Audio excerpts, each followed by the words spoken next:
Hi, everyone, and welcome to another edition of Sober Bliss Meets, the lovely Sober podcast with me, Gail, and my amazing guests. Today, I am really happy because I am joined by the absolutely gorgeous Peggy Cooney today. Hi, Peggy. Hi, so good to be here.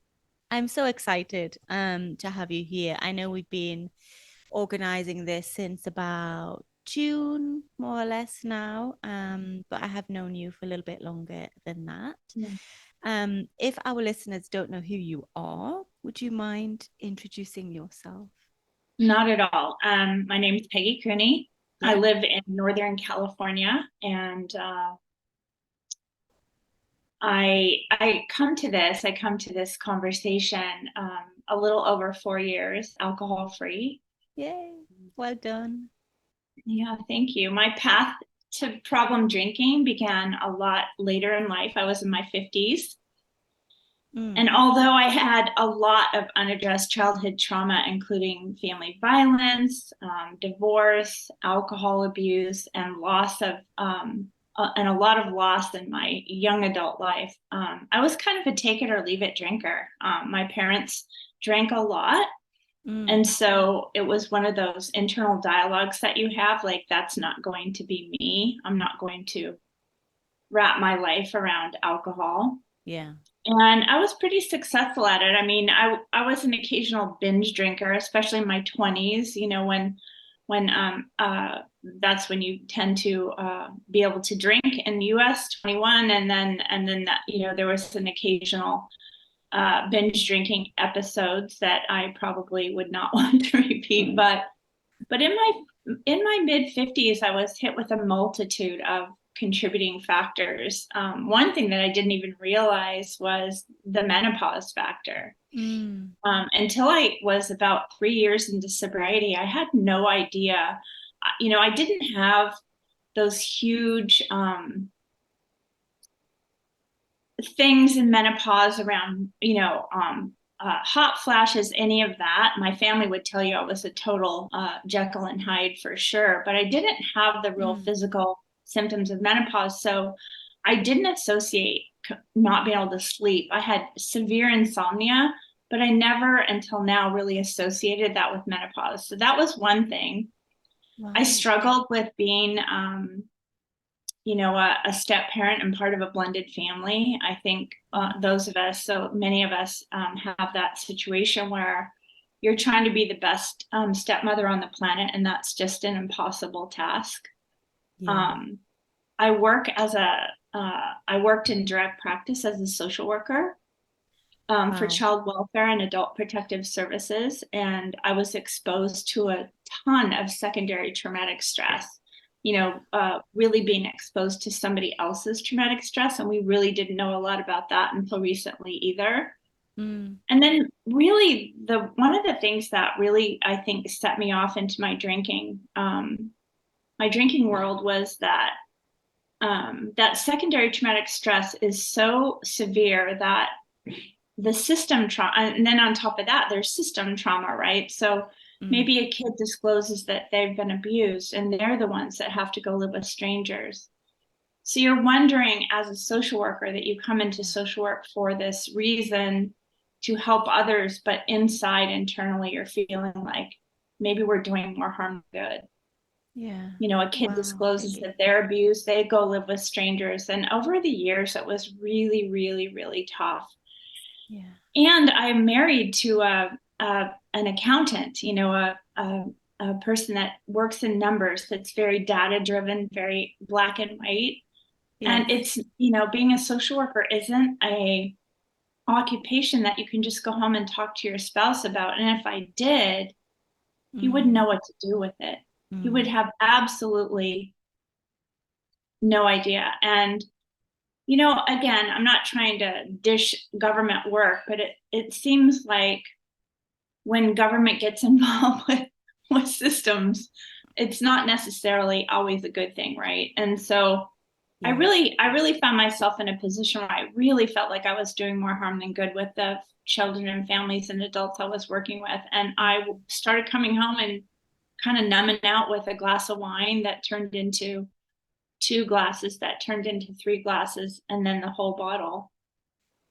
My Was there friends and no colleagues had no idea that I had this, that this was escalating for me. right? Oh, Peggy, and no support at work, I would imagine not. Oh no. Having Mm-mm. all of this on your own.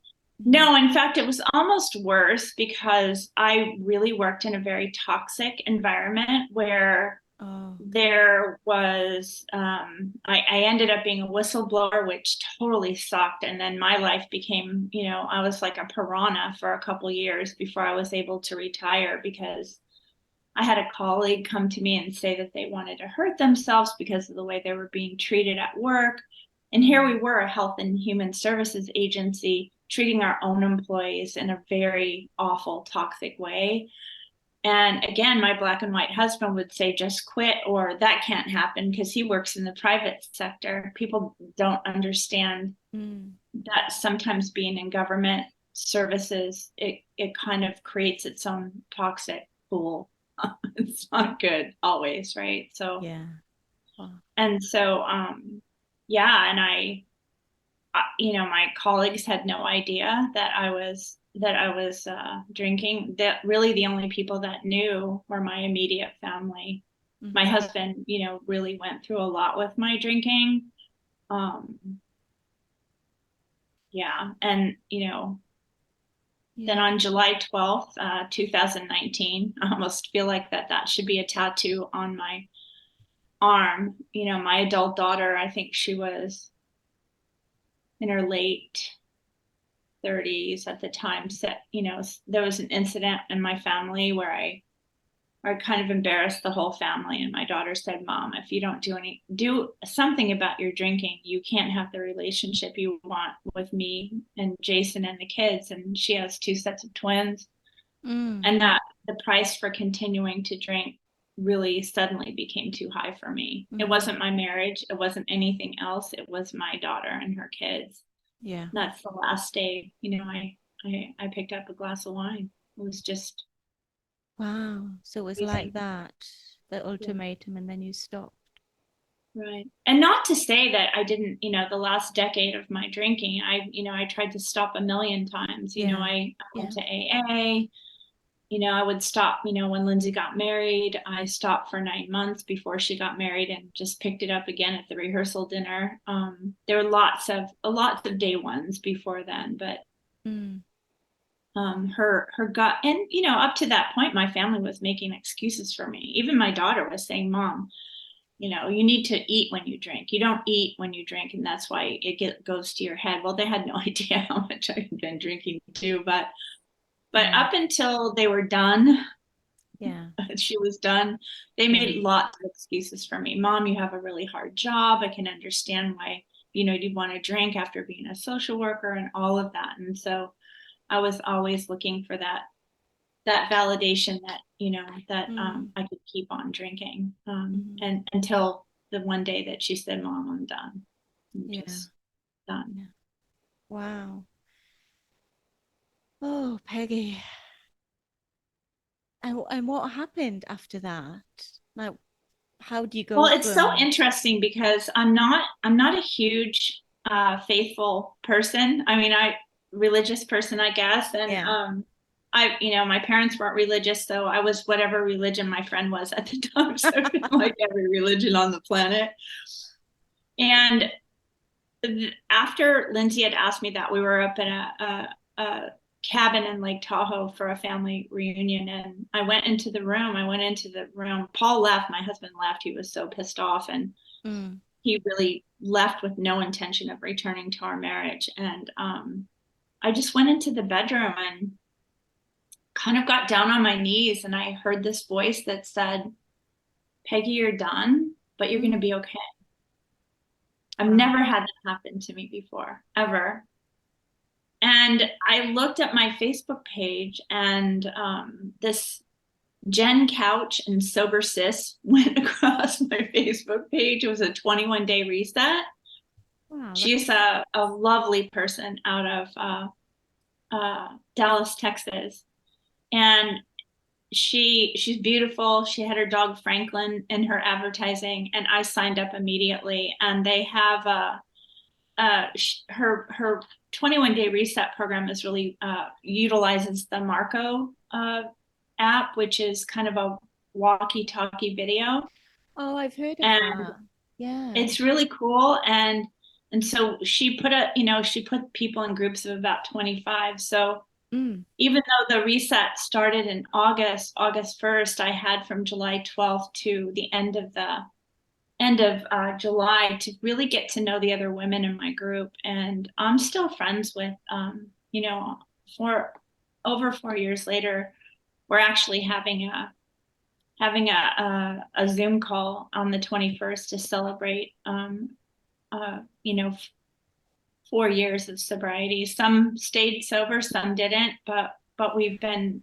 I don't know what I would have done without those women. It was one of the most incredible experiences of my life because I don't think I could have hated myself any more than I did with that it came to this. It came to having, my daughter asking me to stop Yeah. drinking. It was so humiliating, but these women just lifted me up like no other. And I Yeah. realized at that point that I couldn't do it alone. I couldn't, white knuckled it all of the time, but really didn't do the work I needed to do to stay sober. Mm. Yeah. Yeah. Oh, I'm so pleased you had those wonderful women to help you out. Totally. Yeah. And it's so lovely that you're all getting together on a Zoom 4 years later. No Mm-hmm. matter what, you're getting together to Yeah. celebrate each other and support each other. That's so nice. Yeah. I think the biggest thing about all of that is that, and I don't know if you felt this way, but I had no idea there were so many people like me in the world. Mm. I thought I Hmm. was the worst person on the planet. And then you realize that there are, to different levels, right? Different parts of the continuum where, alcohol was no longer serving people and from all over the world. I mean, if you think about, we're talking today because of Zoom, right? I We're know. talking, we met each other. I mean, the pandemic was so many things, but the pandemic created this incredible connection of men and women Mm. all over the world. And there's just nothing like it, I think. It's just so humbling to know that I'm talking to you, across the pond. It's Yeah. insane, right? It's such a beautiful thing. And knowing that we were addicted to an addictive substance, that it wasn't something we did personally to, Yeah. Yeah. and the science, I'm kind of a science geek with the work that I do, and Mm. knowing the science behind it, it's kind of hard to unknow that science. That's so true. And so it kind of keeps you going on those days that you just want to go, oh my God, a glass of wine would be so good today. Mm. Yeah. Yeah. I like what you said about, we're just people who happen to get addicted to something that's actually addictive. And that's odd. I, I, I, I work really hard on myself and with people I help to try and get out of that shame and that hate that you talked about earlier on. And it's so easy to blame ourselves and to say it's my fault. There's something wrong with me. I can't handle this poison. Um, you know, yet really it's not our fault. We're just people. And it's so important, I think, to start to recognize that and to love ourselves no matter what for who we are, and put the blame on the substance if that helps, and like you say, focus on the science. That helped me massively, learning to see me as just me. And it wasn't my fault. Yes, it was my responsibility, but it wasn't my fault. And there was a lot of learning to like myself again that played a big Mm-hmm. part in my journey. Um, I wonder if you could talk us through that, because right at the beginning of the call, before we pressed record, and you said that you were just so happy with how you were and who you were. How do you go from, you know, hating yourself so much that it takes that kind of intervention to being happy in your skin as a sober person? Yeah, I think that's such a great question. For me, and I hear this from women all over. I got those messages from my husband, who said things like, "If you love me, you would stop drinking. You're weak in character. I don't have a problem with alcohol, so why do you have a problem with Yeah. alcohol?" Yeah. And so there was that constant messages from my husband that there was something wrong with me. Mm. And so you really internalize that. And again, I'm not faulting Yeah. him. I put him through a lot. And knowing that when you find out about the addictive capabilities of alcohol, you start to understand, and seeing so many other people, knowing Yeah. that they have had the same issue, is that's when you start to pull yourself out. I never journaled before, but somehow I felt really compelled to do so. I started journaling that day on July 12th, 2019.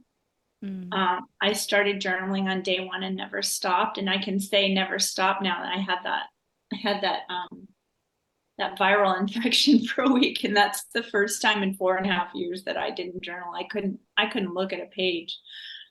At about day 94, I started posting my journal entries on Sober Sis's Facebook page. And Mm. so many people started resonating with my words. And lots of people said you need to turn your words into a book. And at about 2 years, I did just that.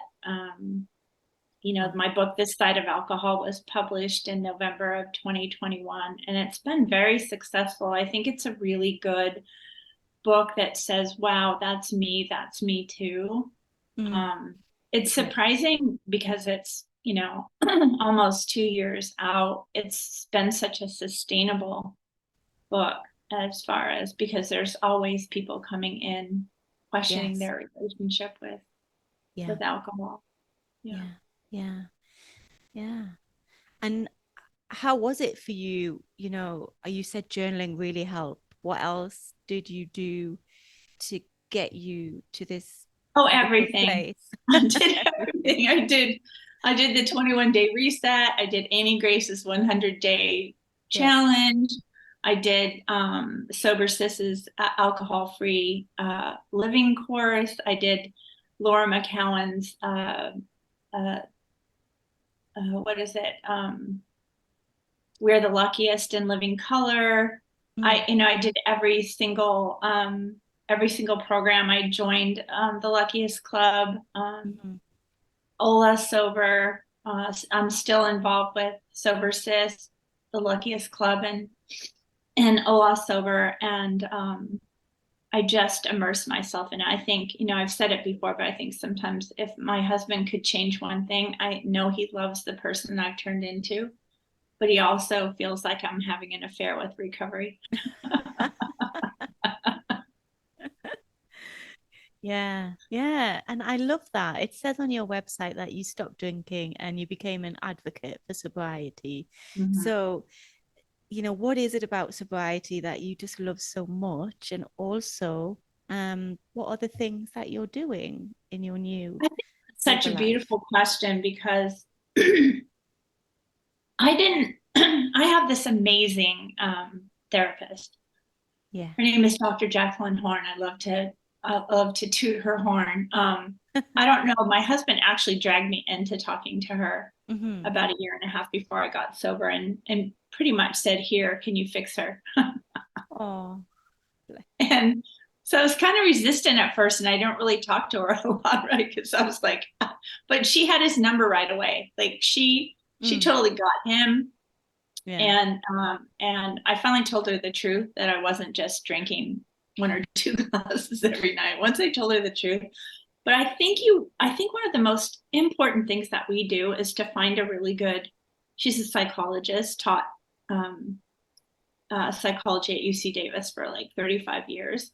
But what I loved about her, I think this is so relevant, is that I've had therapy. I'm a social worker. I have a master's degree. I get it. I can bullshit a Yeah. therapist very easily and just kind of manipulate the conversation. But she wouldn't let that happen. So Mm-hmm. I said, I'm, I grew up, with a lot of trauma, alcohol abuse. Had a baby at 17. She passed away when I was 18. I lost both my parents when I was 19. But I've managed to, go to school, get my master's degree. And I said, if I hadn't gone through all those things, I wouldn't be who I am today. And she said, whoa, that's great. That's wonderful. But you Mm. still have to go through those things and really work through the grief process. Yeah. Yeah. No one's ever said that to me before because I would just go, I'm fine. There's nothing to see here. Everything's fine. Mm. Yeah. You know, And it wasn't. with those messages from the universe that say, Peggy, you talk too much, you have too many ideas, put your hand down, like you're too much sometimes. And so the combination from questioning everything, I would always raise my hand and go, well, tell me more about that. And so I think that tamping down of who we are as women, I just took my two 11-year-old granddaughter twins to see Barbie yesterday. I highly recommend it. It is so good. Really I've telling heard good women things. there. It's so good. I mean, I was not prepared to I wanted to write down everything they were saying in the movie. And so I'll go back because it's so good. And And it's pink. Who doesn't love pink? oh, no kidding. And I know my granddaughter said, Grandma, I knew you'd wear pink to the movies yesterday. So anyway, it was just fun. But I just totally when you get somebody that gets you Mm-hmm.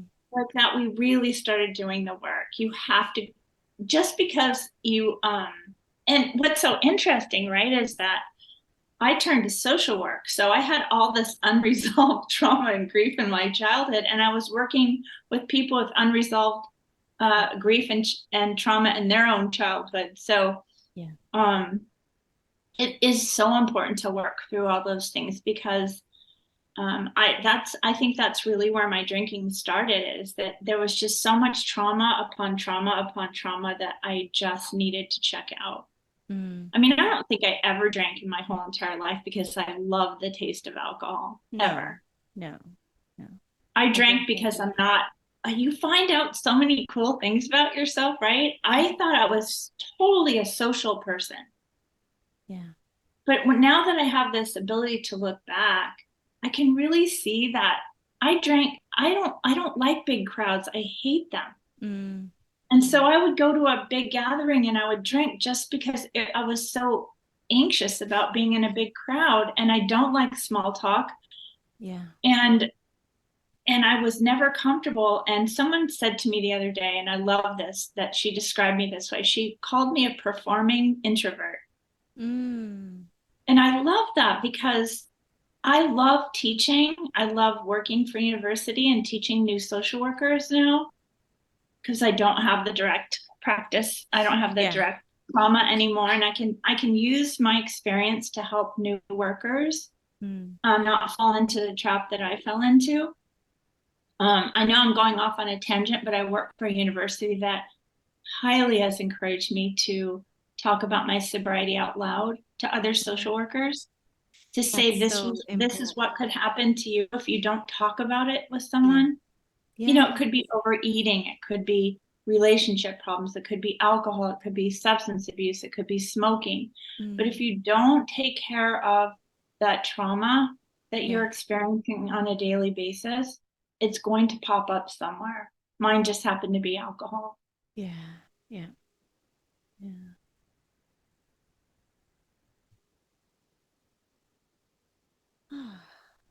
And how does it feel, Peggy, to step out as this, you know, I'm not going to say a new person because you're still you, but Mm-hmm. you're maybe the newly rediscovered Peggy who's happy that you're an introvert and that's okay. Um, what is your day-to-day life? look like now? And how do you feel that, you know, alcohol's no longer part of your life? Sure. I'll give you, I mean, one big example that just happened is that my husband went to Ireland and France for 3 weeks with his family, and he has four siblings, and and really wanted me to go, and I said, you know what, I that's just not my thing. I can't. Yeah. I've been doing it for 35 years. I don't want to be. I love them, but my idea of being with a group and traveling in a group for 3 weeks is Mm. terrifying to me. Yeah. Yeah. Yeah. And I you drank can, at it before, right? I drank yeah. to kind of fit in with his family, and really I think that's the beauty of being able to really know what floats your boat and what is in your best self-care interest. Mm. And so he went over there. We talked every day, or every other day, and I went to go visit my friend Anne in Toronto for a week, and that was beautiful. So Yeah. I think it's really understanding. Even now, when I go to a social event, I know it's pretty out there. People talk about it a lot, but I drive my own car and I go for as long as it's good for my soul, right? Mm-hmm. But one Yeah. of the things that I love people so much that now, because when I don't drink, I can sort of zero in on someone that I would like to know more about. Yeah. So I'll do that sort of one-on-one and ask them questions. I'm really good at asking questions. It's what I Mm. do for a living. And so really changing from kind of the class clown to being an observer. Yeah. And it's just such a good fit for me. Yeah. Yeah. To be who you truly are, and to advocate for yourself and to respect your own boundaries and Mm-hmm. your limits, which just feels so much nicer than Oh. the people pleasing and then the resentment that comes, you know, as a result of that. Um, Mm-hmm. so tell me then, how are you? I don't know what the word is. Advocating, celebrating, sharing your wonderful sober life. You've got a book, so tell us about the book a bit more so that we can go and read Sure, it. sure. It's called This Side of Alcohol. It's Mm-hmm. named out, started it a little bit before my book got published. And so we have almost 19,000 people in Wow. there. And it's just a Facebook page and really offering a lot of support. It's pretty organized so that, I do Mondays, I do a day count reflection, and Tuesdays we do something about travel, and Wednesdays I do a journal entry. Thursdays I do an interactive discussion question. Oh, I like that. Or like last Thursday were that glimmers are the opposite of triggers, and so share a glimmer that you had this week. So that's been very popular. And then doing some quotes on Fridays. So it's a very Mm, structured Facebook page, and so it's pretty successful. Lots of lots of people cheering people on, rooting for people on that Facebook page. And then I send out a yeah. newsletter every Sunday, every single Sunday. And then I'm currently working on, I have an outline of a second book because my passion is secondary traumatic stress. Mm-hmm. So Yeah. I'm really recognizing, understanding, and minimizing the effects of secondary traumatic stress Yeah. in the helping field. So that includes like law enforcement and social workers and Mm, medical. And I have a friend I'm going to interview that is a veterinarian. So you can imagine, her yeah. exposure to daily trauma, and really, how do we recognize it and work with it? Yeah. I host 1 day a week for Ola Sober, which is a free alcohol free program from Susan Christina Creamer out of Spain. And I was doing a Tuesday night local San Francisco Bay Area meeting. I've done that for 3 years and Mm, just handed it over to some of the just handed it over. Again, I think part of the things I need to change a little bit is to, I can overdo it. It's always been a part of Yeah. my Yeah. personality. So it was time for me to turn it over to some people that, I love. I think one of my most favorite things in the world is to impart knowledge with other people so that they can take off with it. And that's, as a teacher for UC Davis, I love doing that. My intern replaced me when I left direct practice. So I love a professional development of other people. So a bunch of people stepped up, and now I get to be the observer in the class instead of the leader. And I really like that. Yeah. Um, Other than that, I keep busy with it. I work part-time as a social work instructor, and I'm just always trying to create that balance. Mm. I don't feel like my time's running out, but I just this whole area of addiction just fascinates me. Mm. Just Yeah. and there's just it's endless as far as learning. Yeah. Yeah. Wow. Exciting, Peggy. Exciting. The other And thing that I'm very involved in is Sober in the City. I was going to ask you So about that. I've heard. so yeah, my partner Susie Streelman, she's in Long Beach, California. So one of the things that that I think there's this overall um, feeling that once you stop drinking, you're going to be boring. I Mm. certainly thought I'm going to stop drinking, but I'm never going to be fun again, ever. I'm Oh, never I going to can be never fun imagine again. that about you. And it was so serious. It was like I'm never going to have fun again. Mm. I'm going to be boring for the rest of my life. In 2020, I can't remember if it was 21 or 22. I went down to Long Beach and attended an alcohol-free dinner that Susie set up. Fell in love with her.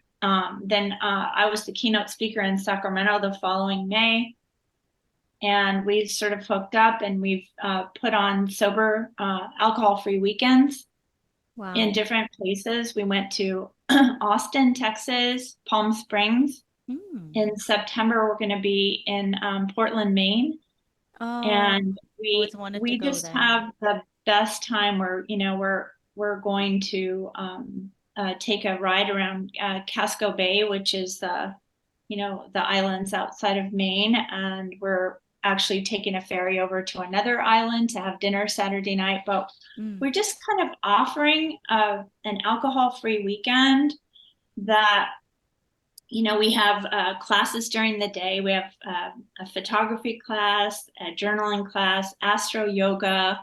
Oh. We have a couple that's going to come and talk about uh, alcohol-free sex, Mm.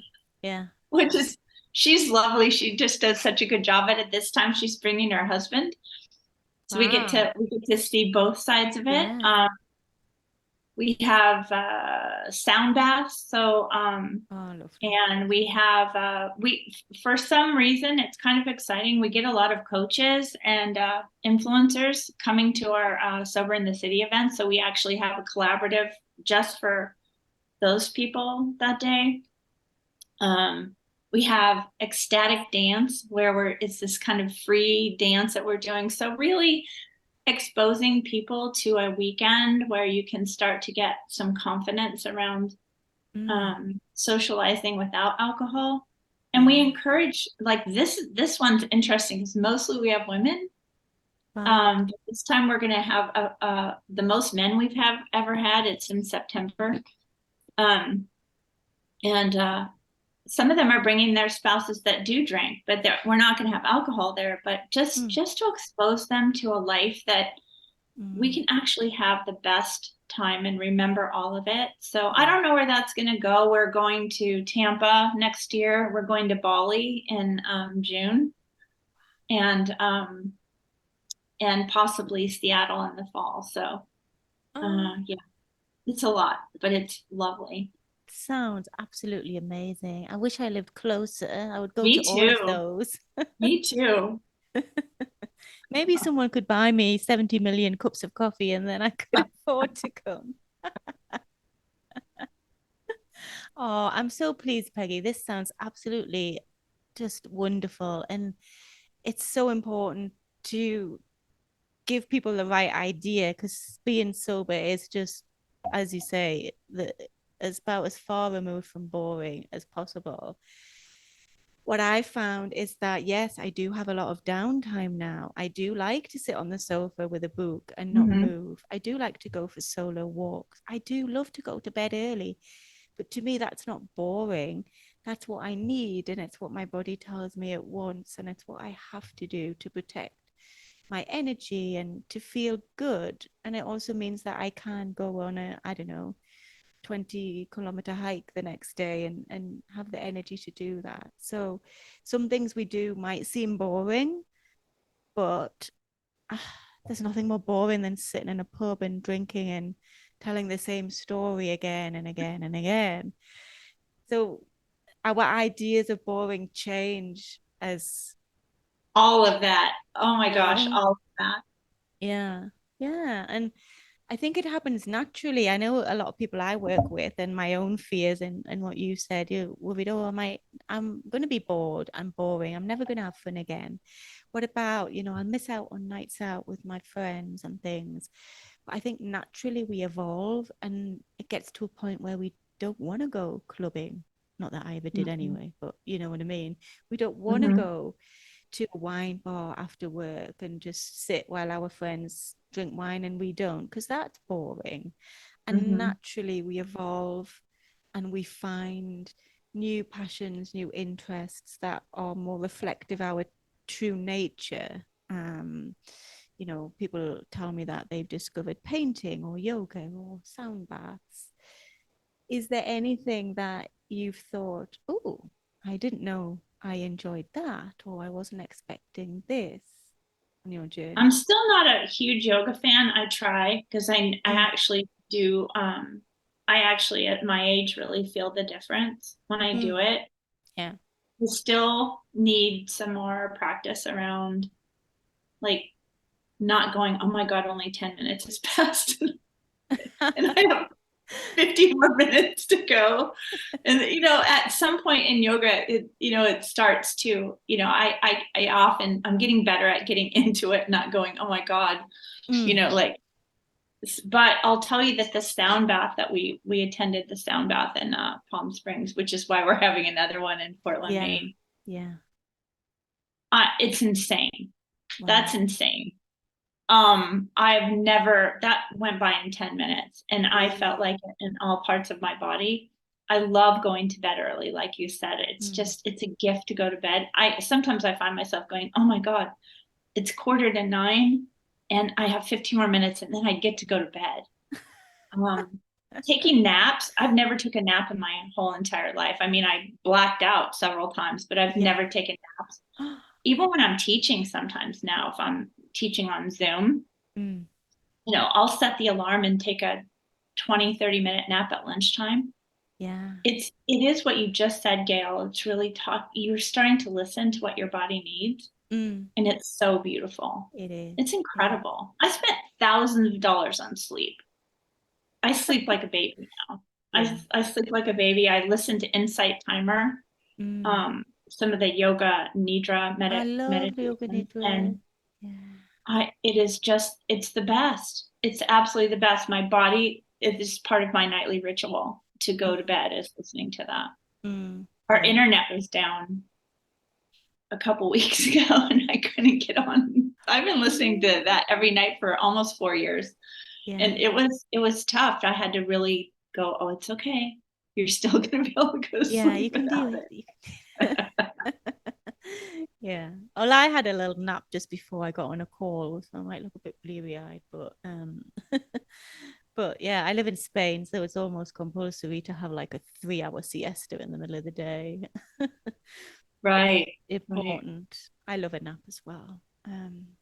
And that helped me in the beginning, actually. I remember when, because I was an afternoon drinker, I started drinking at about 2 o'clock when the kids got home. So I would often have a nap straight after, getting the dinner and all the rest of it sorted out, because that was my wine o'clock. So I would have a nap instead. So I really got into associating, my trigger time with nourishing, relaxing time, which helped switch it from, oh, sober's hard and boring and challenging and miserable, to actually sober's lovely and nourishing and relaxing and fulfilling, which is important to change our mindset. How long did it take you to get into that mindset of, or was it immediate? I think I did have, again, I don't want anybody to think it was easy for me because it wasn't. Mm, I mean, the emotional ups and downs, I would be happy one second, the next minute I would be bawling my eyes out, and really, yeah. again, really understanding the science behind your body starting to regulate itself and to balance the Mm-hmm. dopamine in your system. Um, so I'd say, I pretty much hibernated the first year. Mm-hmm. I didn't, and COVID helped, right? Because Yes. there wasn't anything. I'd had 8 months under my belt, 8 months of sobriety when COVID hit.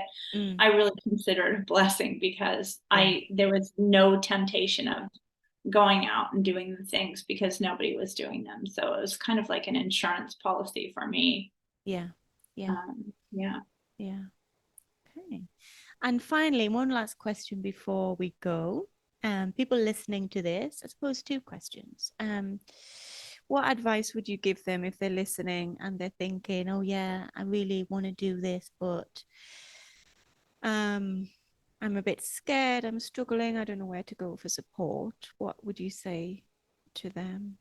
You can't do it alone. I Mm, tried. I think all of us have tried to do it alone to try to, I think it's really important to tell on yourself, to tell one person that you're struggling, to yeah. tell the truth. The more people that know about what you're doing, Mm, the better chances you are at getting and staying sober. yeah. Um, you don't have to tell the whole world. I No. happen to know that if I didn't tell the whole world, I left that third door open. And Okay. so Yeah. I just felt like, and I am that kind of person. I do I drank 150%. I got sober the same way. Yeah. So Yeah. um really, I guess something that recently that I'm really glomming onto is really communication with the people around you. Mm, It took me a long time. I think I was really I had a lot of resentments even over 4 years of my husband really kind of like not understanding what I went through, but also knowing communication is so important, is really listening to what the other person is saying, really mm, listening for facts, feelings, and values. And when I go back and listen to some of the conversations that we had, even though he was condemning me for my behavior, really looking for those underlying meanings, like I miss you, I'm worried about our relationship, yeah. I value telling the truth and you're lying to me. Mm, Really trying to understand and communicate with the people around you is really important. It's that, to me, I'm in this whole phase now of listening. yeah. Like I just want to listen. And when you listen for facts, feelings, and values, it changes the way you listen to people. Mm, mhm. Wow. Thank you, Peggy. Thank you so much. Yeah. Oh, thank you. Such an honor to be with you. Oh, Like I said before, when we weren't recording, I adore you, and I'm so grateful for you and for this opportunity to be on this show. Thanks. oh, it's been such a wonderful conversation. I know that everybody's going to get so much from it. So thank you. Thank you for being here.